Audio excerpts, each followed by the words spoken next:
ಚಿನ್ನಯ್ಯ ಆಶ್ರಯವನ್ನ ಪಡೆದಿದ್ದಂತಹ ಮಹೇಶ್ ಶೆಟ್ಟಿ ತಿಮರೋಡಿ ಮನೆಯಲ್ಲಿ 24 ಗಂಟೆಗಳ ಕಾಲ ಶೋಧ ಕಾರ್ಯಾಚರಣೆ ನಡೆದಿತ್ತು. ಮಹಜರು ಕಾರ್ಯಾಚರಣೆ. ಈ ಮಹಜರಿನ ಸಂದರ್ಭದಲ್ಲಿ 3 ತಲ್ವಾರ್ಗಳು ಪತ್ತೆಯಾಗಿವೆ. ಅದನ್ನ ಎಸ್ಐಟಿ ಅಧಿಕಾರಿಗಳು ವಶಕ್ಕೆ ಪಡ್ಕೊಂಡಿದ್ದಾರೆ.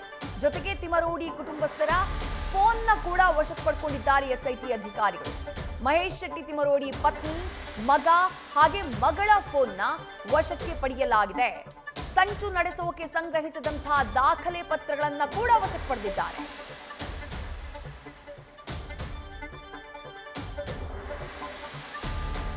ಮತ್ತಷ್ಟು ಡೀಟೇಲ್ಸ್ ನಮ್ಮ ಪ್ರತಿನಿಧಿ ಪರೀಕ್ಷಿತ್ ನೀಡ್ತಾ ಹೋಗ್ತಾರೆ. ಪರೀಕ್ಷಿತ್, ಒಂದ್ ಕಡೆ ಗಣೇಶನ ಹಬ್ಬ ಆದ್ರೂ ಕೂಡ ಇವತ್ತು ಚಿನ್ನಯ್ಯನಿಗೆ ರೆಸ್ಟ್ ಇಲ್ಲ ಅಂತ ಕಾಣಿಸುತ್ತೆ. ಇವತ್ತು ವಿಚಾರಣೆ ನಡೆಯುವ ಸಾಧ್ಯತೆ ಇದೆ ಅನ್ನುವಂತ ಮಾಹಿತಿ, ಆ ಬಗ್ಗೆ ಏನ್ ಡೀಟೇಲ್ಸ್ ಸಿಗ್ತಾ ಇದೆ? ಜೊತೆಗೆ ಮಹೇಶ್ ಶೆಟ್ಟಿ ತಿಮರೋಡಿ ಮನೆಯಲ್ಲಿ ಪತ್ತೆಯಾಗಿರುವಂತಹ ತಲ್ವಾರ್, ಆತನ ಮನೆಯವರ ಫೋನ್ ಸೀಸ್ ಮಾಡಿರೋದು, ಆ ಬಗ್ಗೆ ಏನ್ ಡೀಟೇಲ್ಸ್ ಸಿಗ್ತಾ ಇದೆ?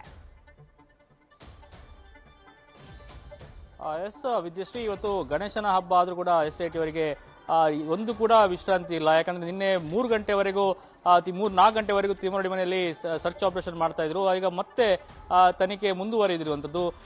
ಈ ಸದ್ಯ ಈ ತಿಮರೋಡಿ ಮನೆಯಲ್ಲಿ ನಿನ್ನೆ ಏನು ಶೋಧ ಕಾರ್ಯ ಆಗಿತ್ತು, ಆ ಸಂದರ್ಭದಲ್ಲಿ ಲ್ಯಾಪ್ಟಾಪ್, ಹಾರ್ಡ್ ಡಿಸ್ಕು, ಮೊಬೈಲ್ಗಳು ಮತ್ತು ಇತರೆ ಆತನ ದಿನಚರಿ ವಸ್ತುಗಳ ಜೊತೆಗೆ ಒಂದಷ್ಟು ದಾಖಲೆಗಳು, ಅಂದ್ರೆ ಧರ್ಮಸ್ಥಳದ ವಿರುದ್ಧ ಸಂಚು ರೂಪಿಸುವಂತಹ ಒಂದಷ್ಟು ದಾಖಲೆಗಳು, ಪತ್ರಗಳೆಲ್ಲ ಸಿಕ್ಕಿರುವುದು. ಜೊತೆಗೆ ಮುಖ್ಯವಾಗಿ 3 ತಲ್ವಾರ್ಗಳು ಸಿಕ್ಕಿರುವುದು. ಯಾಕಂದ್ರೆ ಒಂದು ಕಡೆ ಹೋರಾಟದಲ್ಲಿದ್ದಂತಹ ತಿಮರೋಡಿ, ಜೊತೆಗೆ ಆತ ಮನೆಯಲ್ಲಿ ಈಗ ಸದ್ಯಕ್ಕೆ ಏನು ತಲ್ವಾರ್ಗಳು ಸಿಕ್ಕಿರುವಂಥದ್ದು, ಇದೆಲ್ಲ ಒಂದು ರೀತಿಯ ಯಾವ ಸಂಚು ಅನ್ನುವಂಥದ್ದು ಕೂಡ ಬಹಳಷ್ಟು ಕ್ವಶನ್ ಮಾರ್ಕ್ ಬೀಳ್ತಾ ಇದೆ. ಹೀಗಾಗಿ ಈಗ 3 ತಲ್ವಾರ್ಗಳನ್ನು ಕೂಡ ವಶಕ್ಕೆ ಪಡೆದುಕೊಂಡಿದ್ದಾರೆ. ಈಗ ಮೆಡಿಕಲ್ ಟೆಸ್ಟ್ ಕೂಡ ಆಗಿರುವಂಥದ್ದು ಯಾರು ಚೆನ್ನೈ ಅವರಿಗೆ. ಈಗ ಚೆನ್ನೈನಿಗೂ ವಿಚಾರಣೆಯಲ್ಲಿ ಈಗ ಆರಂಭ ಆಗಿರುವಂಥದ್ದು. ಆ ಚೆನ್ನೈನಿಗೆ ಈ ತಲ್ವಾರ್ ಬಗ್ಗೆನೂ ಕೂಡ ಪ್ರಶ್ನೆಗಳು ಮಾಡ್ತಾರೆ. ನೋಡಿದ್ಯಾ, ಯಾವಾಗ ಬಂತು, ತಲ್ವಾರೊಟ್ಟಿಗೆ ಯಾವ ತರ ನಂಟಿತ್ತು, ನೀನು ನೋಡಿದ್ಯಾ, ಎಲ್ಲಿ ನೋಡಿದ್ದಿ, ತಲ್ವಾರ್ಗಳನ್ನ ಎಲ್ಲದು ಈ ಬಗ್ಗೆ ಹಲವಾರು ಪ್ರಶ್ನೆಗಳನ್ನ ಈಗ SIT ತನಿಖಾಧಿಕಾರಿ ದಯಾಮ್ ಎತ್ತಿರುವಂಥದ್ದು.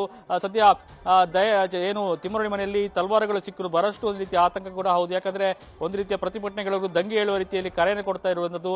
ಜೊತೆಗೆ ಬಹಳಷ್ಟು ಕಡೆಗಳಲ್ಲಿ ಮಧ್ಯೆ ಹಲ್ಲೆಗಳು ಆಗ್ತಾ ಇರುವಂಥದ್ದು. ಹಾಗಾಗಿ ಈಗ ತಲ್ವಾರ್ಗಳು ಸಿಕ್ಕಿರುವಂಥದ್ದು, ಇವೆಲ್ಲ ಒಂದು ರೀತಿಯ ಆತಂಕದ ವಾತಾವರಣ ಅಂತ ಹೇಳ್ಬೋದು. ಸದ್ಯಕ್ಕೆ 3 ತಲ್ವಾರ್ಗಳನ್ನ ವಶಕ್ಕೆ ಪಡೆದುಕೊಂಡಿದ್ದಾರೆ.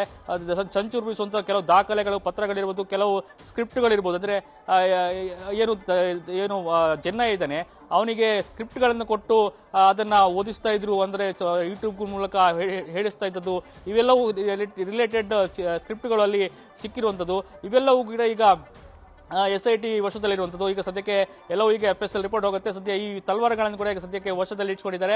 ಮತ್ತಷ್ಟು ವಿಚಾರಣೆಗಳನ್ನ ಮಾಡ್ತಾ ಇದ್ದಾರೆ. ಚಿನ್ನಯ್ಯನಿಗೆ ಮತ್ತಷ್ಟು ಹೇಳಿಕೆಗಳನ್ನ ಆತರ ಪಡೆದುಕೊಳ್ತಾ ಇದ್ದಾರೆ. ಮತ್ತೆ ರಿವರ್ಸ್ ಹೇಳಿಕೆಗಳನ್ನ ಪಡೆದುಕೊಳ್ತಾ ಇರುವಂಥದ್ದು. ಈಗ ತಲ್ವಾರ್ಗಳ ಬಗ್ಗೆ ಕೂಡ ಹೆಚ್ಚಿನ ಮಾಹಿತಿಗಳನ್ನ ಆತನಿಂದ ಕಲೆ ಹಾಕುವಂತ ಕೆಲಸವನ್ನು ಮಾಡ್ತಾ ಇದ್ದಾರೆ. ಸದ್ಯ ವಿಚಾರಣೆ ಮುಂದುವರೆದಿದೆ. ಸುದೀರ್ಘ ವಿಚಾರಣೆ ಬೆಳಿಗ್ಗೆ ಸುಮಾರು 10 ಗಂಟೆಯಿಂದ ಆರಂಭ ಆಗಿದೆ. ಒಂದು ಕಡೆ ಬೆಳಿಗ್ಗೆ ಆತನ ಮೆಡಿಕಲ್ ಟೆಸ್ಟ್ ಮಾಡಿ ಬಂದಾಯಿತು. ಈಗ ಮತ್ತೆ ವಿಚಾರಣೆ ಆರಂಭ ಆಗಿರುವಂಥದ್ದು. ದಯಾಮ್ ಅವರು ಕಂಪ್ಲೀಟ್ ಆಗಿ ಡ್ರಿಲ್ ಅನ್ನ ಮಾಡ್ತಾ ಇದ್ದಾರೆ ಚಿನ್ನಯ್ಯನಿಗೆ. Vidyashree, thank you Parikshit.